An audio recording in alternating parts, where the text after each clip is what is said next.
为什么拜登受到6大环保团体对他不是提出抗议，将对他提出法律诉讼呢？因为现在北极冰洋正快速的溶解，当地的气温上升是全球暖化气温上升的3倍，而南极虽然没有像北极过去我们看到的那么严重，但是南极现在也开始出现了它的冰层不断有水消融的状况，所以因此全球暖化的状态比过去不管是 COP20、COP15 或是巴黎气候协定那时候来的严重的非常多。在这个时刻，美国作为全世界最重要的领导国家，甚至由它透过软实力来定义什么叫正义跟不正义。美国的总统拜登做了一个非常不正义的行动，而同一个时间很靠近极地的是丹麦在2023年3月对全世界宣布了一个非常负责任的行动。可惜它只是一个小国家，而不是全世界的领导国家。如果它是，而美国愿意像丹麦一样来思考的话，美国将会带领人类慢慢的度过全球暖化的危机。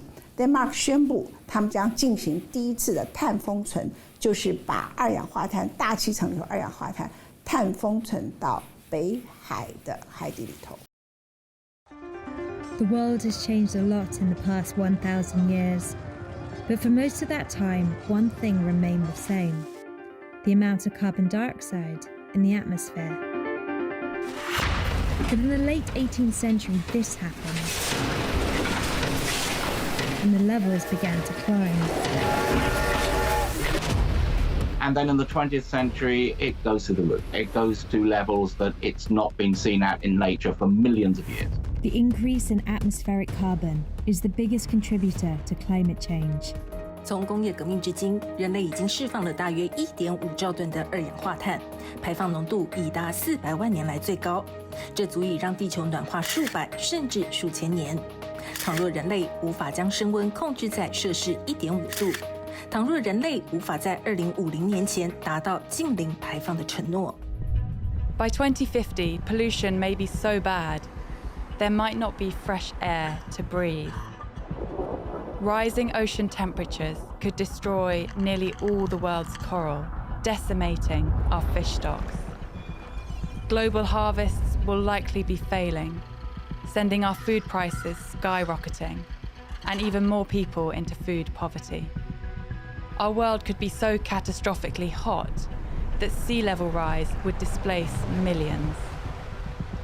Increased risk of disease, war, and mass migration would create global chaos. 为了因应这场迫切的气候危机 We know we're currently pumping too much carbon dioxide into the air.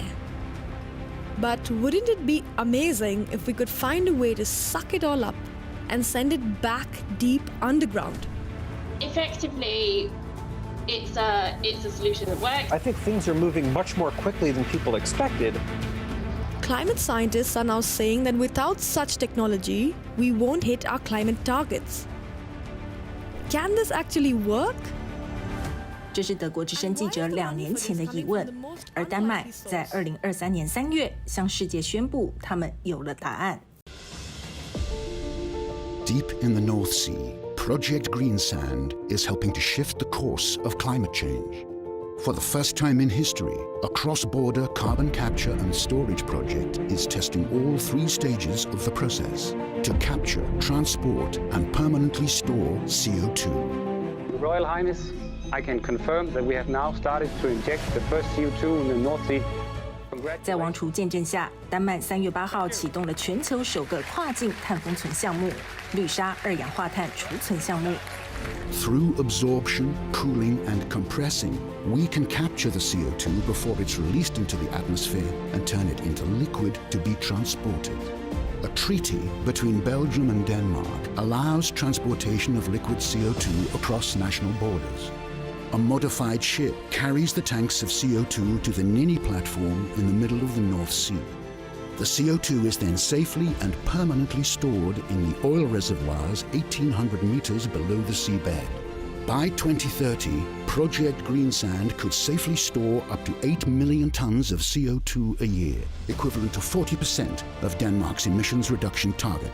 And it gives me great pleasure today to be able to reverse the traffic in the pipes and send CO2 back into the Danish underground to the benefit of the climate, for Denmark, for Europe, but for the planet.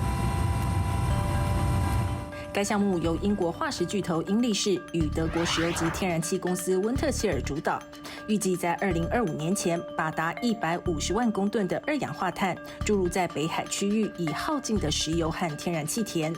早在2009年，英国爱丁堡大学研究就指出，北海足以容纳全欧洲电厂排放的二氧化碳，并能储存长达上百年。这是因为北海海床下有多孔岩石、废弃的油井和气田，能够储存上百吨的二氧化碳，是全球碳封存潜力最大的地区之一。而善用现有的油气开采基础设施作为二氧化碳运输及储存，可大幅降低营运成本。北海地区渴望因此成为整合丹麦、瑞典、德国北部与波兰广大碳封存网络的桥头堡。In the next 30 years, have to start removing about 10 billion tons of CO2 every year. Julio Friedman is one of the foremost experts on carbon capture, who served in the US Department of Energy.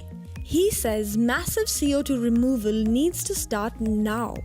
And the leading climate body, the IPCC, agrees. In their latest report, they declare that the world will not meet its climate target without active carbon capture and removal. 丹麦立下要在2045年达到零碳排目标，碳捕捉与封存技术正是关键。联合国气候小组和丹麦的气候专家都同意，如果要降低全球温度，就无法避免使用这样的储存技术。I am optimistic. I think that in 2030, we will see something on the order of 10 to 50 million tons a year of removal, and the cost will be below $100 a ton. I know that we can get there, and I hope we will. We need to cut our carbon emissions in half by 2030, then half again by 2040, and then again by 2050, and push our corporate and political leaders to do the same. Not tomorrow, today. If we act now, there is a chance that by 2050, our hard work can help deliver a world with clean air, powered by wind and sun. A world with more space for wildlife. A world regenerated by all of us. A world ready for whatever comes next.